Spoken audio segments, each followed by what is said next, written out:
बातें कागज मांगती रही, एक पुर्जी नहीं निकली जिसमें लखनऊ से किसी हाकिम ने लिख के दिया हो कि रोक दो। कल्याण सिंह बाद में उन्हीं मुलायम सिंह यादव ने गोलियां चलवाई थी राम भक्तों पर बकौल बीजेपी के। 30 साल बिना लिखा पढ़ी के धींगा मुश्ती के साथ लगा के बंद कर दी जान बापी। महिलाएं अदालत में गई, उसके बाद जो है आज ये पूजा अर्चना हो रहा है, तो ये तो पहले भी होते आ रहा था। श्रृंगार गौरी का केस अलग है, ये जो पूजा अर्चना कल रात हुई अलग है, अलहदा है। अदालत ने फैसला दिया, सरकार ने उसको एग्जीक्यूट करा दिया, कराना भी चाहिए था। भाइयों को राम राम। दोस्तों स्वागत है दोबारा डिबेट शो में। दोस्तों आज का डिबेट काफी शानदार होने वाला है, इसलिए आपको अनुरोध है कि डिबेट को अंत तक देखिए। दोस्तों इस चैनल पे हमेशा भ्रष्टाचारी और दुराचारियों की अच्छी से बैंड बजाई जाती है। आज के इस डिबेट में अग्निहोत्री जी ने फिर से भ्रष्टाचारी नेताओं और दुराचारी की अच्छी से क्लास लगाई है। सो आप लोग को डिबेट में काफी आनंद आएगा। चलिए डिबेट को स्टार्ट करते हैं। चलिए शुरू करते हैं। अरे मौलाना साहब एक बात समझ नहीं आई, ये जब मुकदमा, एक मिनट, ये जो मुकदमा चला 30 साल 31 साल, बार बार इस मुकदमे में अदालत पूछती थी कि फाइल लाओ जिसमें ये आदेश जारी हुआ हो, तो बार बार कहा जाता है आदेश लिखित में कोई जारी नहीं हुआ, टेलीफोन पे ही बात होती है सब ऊपर से। मतलब ये मजाक और कहीं हो सकता है क्या? इतना बड़ा मुद्दा, हिंदुओं का प्रवेश निषेध, बैरिकेडिंग कर दो, पूजा बंद कराओ, ये बिना लिखा पढ़ी के धक्कम परेड में 31 साल से चल रहा था। मौलाना साहब देखिए, ये चीज तो जो राजनेता हैं उनको सोचने की है, और जो प्रशासन है जो इसके लिए आदेश जारी करता है, जो भी एजेंसी प्रशासन हो या राजनेता हो, जिनकी तरफ से भी लिखा जाए, जिनकी तरफ से भी आदेश दिया जाए, उनको है कि भाई हवा, देखिए ये इतना सेंसिटिव मैटर है और ये एक विवाद का मैटर हमेशा से रहा है। मुलायम सिंह की सरकार थी मौलाना साहब, मुलायम सिंह की सरकार थी, उन्होंने टेलीफोन कर दिया बनारस के डीएम को, कप्तान को, बोले बंद करा दो, मारो 20 लाठी सबके, बोले ठीक है साहब, खत्म हो गई बात। अब वो कहीं लिखा पढ़ी में है नहीं। ऐसे मामलों को तो लिखा पढ़ी में हवाई तो नहीं होना चाहिए है, इसलिए कि अगर कोई जैसे मसल है कि धरा भूले लिखा ना भूले, अगर कहीं को पटक दिया है तो भूल जाएगा आदमी, मगर अगर लिखा हुआ है तो 100 साल बाद भी और 500 साल बाद के ऊपर भी लिखी हुई तहरीर आदमी को याद रहेगी कि क्या लिखा हुआ है। ठीक है एजाज साहब, मैं मौलाना एजाज साहब से बात कर रहा हूँ। मुफ्ती नदीमुद्दीन साहब के पास चलूंगा। मुफ्ती साहब के पास जाने से पहले एक बात कहूँ, दो चेहरे मेरी आंखों में के सामने, दो किरदार कौंध रहे हैं, उनका अंतर देश को बताना बहुत जरूरी है। मुफ्ती साहब, दूध का दूध पानी का पानी रहे।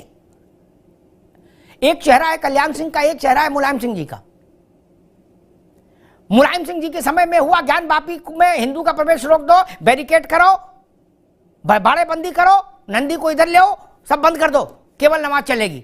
ठीक है साहब जी हुजूर, ठीक, लेकिन लिख के नहीं दिया। मुफ्ती साहब बड़ी गंभीर बात कह रहा हूं, लिख के नहीं दिया। 6 दिसंबर 1992 सुबह 6 बजे का समय कल्याण सिंह ने अपने शासकीय निवास पर, मुख्यमंत्री निवास पर, उत्तर प्रदेश के सारे आला अधिकारियों को तलब किया, डीजीपी चीफ सेक्रेटरी सब को, और कहा गोली नहीं चलाएंगे, बाकी सब उपाय करिए। जाने लगे, कल्याण सिंह ने वापस बुलाया, बोला ना ऐसे मत जाइए, फाइल लाइए, मैं लिख के दस्तखत करूंगा ताकि कल कोई बात हो तो आपके ऊपर ना आए। ये कल्याण सिंह का आदेश है कि गोली नहीं चलेगी। मुफ्ती साहब, ये करेक्टर नहीं होना चाहिए। 31 साल हिंदुओं को उस पूजा अर्चना से आपने दूर रखा बिना किसी लिखित आदेश के, मुफ्ती साहब, और आज जब वो चीज रिवर्स हो गई तो कहा जा रहा 6 दिसंबर कर दिया। देखिए 93 से पहले जी श्रृंगार गौरी का पूजा वहां होता था और महिलाएं अदालत में गई थी कि वो पूजा फिर से बहाल किया जाए, और इस पूजा को रोकने वाले कोई और नहीं थे, मुलायम सिंह रोके थे। और क्यों रोके थे वो तो मुलायम सिंह को बीजेपी वाले ज्यादा अच्छा बता सकते, इसलिए कि पद्मा भूषण बीजेपी की सरकार ने दिया था। और कल्याण सिंह बाद में उन्हीं मुलायम सिंह यादव ने गोलियां चलवाई थी राम भक्तों पर बकौल बीजेपी के। मेरा मत इससे विभिन्न है। और वही कल्याण सिंह फिर मुलायम सिंह यादव के साथ गलबैया हो गए। नाराज नेताओं की बातें हैं, आप ज्यादा अच्छे विश्लेषक भी हैं। और एक बात आपके डिबेट में कह रहा हूं, मुझे नहीं कहना चाहिए, हम तो साउथ से आते हैं, हमारी हिंदी इतनी अच्छी हो ना हो, मगर आपकी हिंदी को हमारे उर्दू वाले अच्छी समझ रहे हैं, ये अच्छा है आपके लिए भी हमारे लिए। मैं ये कहता हूं कि मामला श्रृंगार गौरी का था, महिलाएं अदालत में गई, उसके बाद जो है आज ये पूजा अर्चना हो रहा है, तो ये तो पहले भी होते आ रहा था, मगर इसका ज्ञान वापी से क्या कनेक्शन होगा ये आने वाले वक्त बताएगा, मगर इसको सिलसिला मैं जोड़ रहा हूँ। अभी उद्घाटन हुआ राम मंदिर का, उसके बाद एएसआई का सर्वे आया और फिर जो है आज उनको पूजा की अनुमति दे दी गई। मगर इस मामले में मुसलमान जो ये कह रहे हैं सदीन अवैसी साहब बड़े ज्ञानी हैं, बड़े वरिष्ठ हैं, मेरा उनको मशवरा है, मेरे अच्छे मित्र भी हैं, मेरा उनको मशवरा है कि ज्ञान वापी एक्शन कमेटी बनाए, बाबरी मस्जिद एक्शन कमेटी बनाए, ताकि हिंदुओं के लिए और रास्ता आसान हो जाए। मुसलमानों ने एक काम किया है जिसे हिंदुओं का शुक्रिया अदा करना चाहिए, सोए हुए हिंदुओं को जगा करके जो मुस्लिम लीडरों ने जो भौकाल मचाया है उसका खामियाजा आज मुसलमान भुगत रहे हैं। जमी है धूल चेहरे पर, सफाई आईने की हो रही है। तो मैं कहता हूं मुसलमानों को चिंता करने की जरूरत नहीं है, चिंतन करने की जरूरत है। मामला अदालत में गया है और आगे जाएगा, अदालत का निर्णय सर्वोपरि है। मगर वो अदालत के बारे में क्या कहेंगे कि अदालत कह भी देगी तो फिर भी हम कहेंगे नहीं, इसमें ये कमी रह गई, उसमें ये कमी रह गई। बात सीधी सी मैं कहता हूं कि अब इससे पहले भी अदालतों ने कहा था कि 6 महीने के अंदर इसका मसले का हल कर दिया जाए। मगर मामला मुलायम और आदित्यनाथ योगी में फर्क है। मुलायम अलग थे, योगी जो है प्रो ज्ञान वापी मस्जिद मंदिर के पक्षकार है, या कहिए कि वो चाहते हैं कि ज्ञान वापी बने, तो वो फिर तो मोदी, ये योगी और मुलायम को अलग अलग कैटेगरी में देखना चाहिए। मैं तो कहता हूं कि योगी जी सीएम के साथ ज्ञान वापी के पक्षकार भी हैं। जी देखिए मुफ्ती साहब, अवधेश भाई आ रहा हूं पास। मुफ्ती साहब ने एक बड़ी बड़ी बात कही, उस पर एक टिप्पणी जरूर करूंगा। योगी आदित्यनाथ हो, प्रधानमंत्री नरेंद्र मोदी हो, या अमिताभ अग्निहोत्री हो, या कोई हो, उसकी अपनी इच्छा आस्था हो सकती है ज्ञानवापी में विश्वेश्वर महादेव का पूजन हो, अर्चन हो, इसमें कोई गलत बात भी नहीं, होनी भी चाहिए, क्यों नहीं हो, होना भी चाहिए।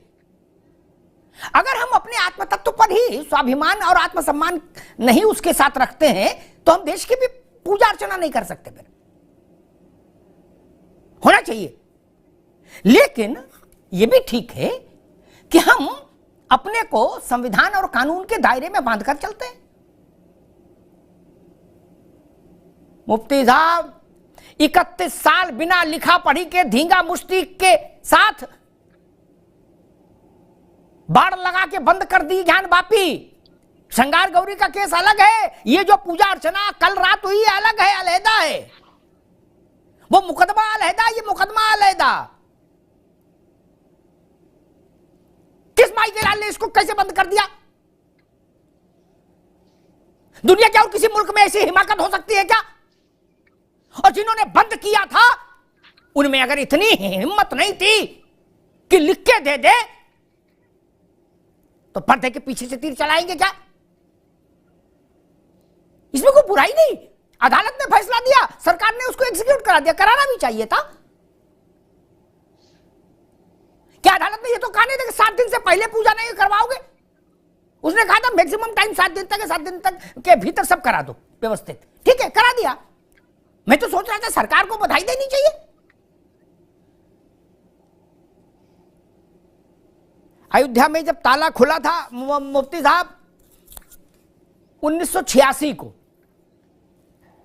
मौलाना एजाज अतर साहब, ताला खुलने का आदेश फैजाबाद में जब उसने जज ने दिया, उसके घड़ी देख के 45 मिनट के भीतर, कितने 45 मिनट के भीतर ताला खुल गया।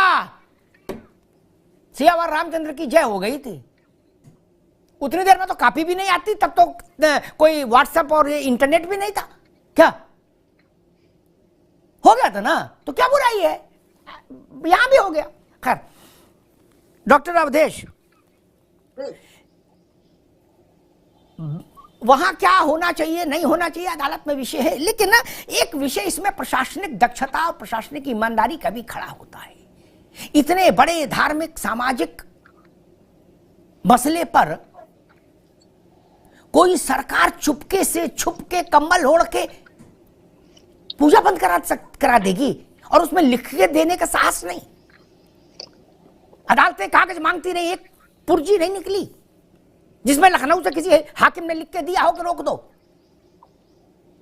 क्या ऐसा और किसी के साथ हो सकता है? ये क्या तरीका है विदेशी? तो आज का डिबेट यहीं समाप्त करते हैं। तो आप लोग को ये वीडियो कैसी लगी, अगर अच्छी लगी तो एक लाइक एंड चैनल को सब्सक्राइब कीजिए। साथ में आप लोग कमेंट बॉक्स में अपनी राय जरूर बताएं। चलिए मिलते हैं कोई नेक्स्ट डिबेट में, तब तक के लिए जय हिंद, जय भारत, वंदे मातरम।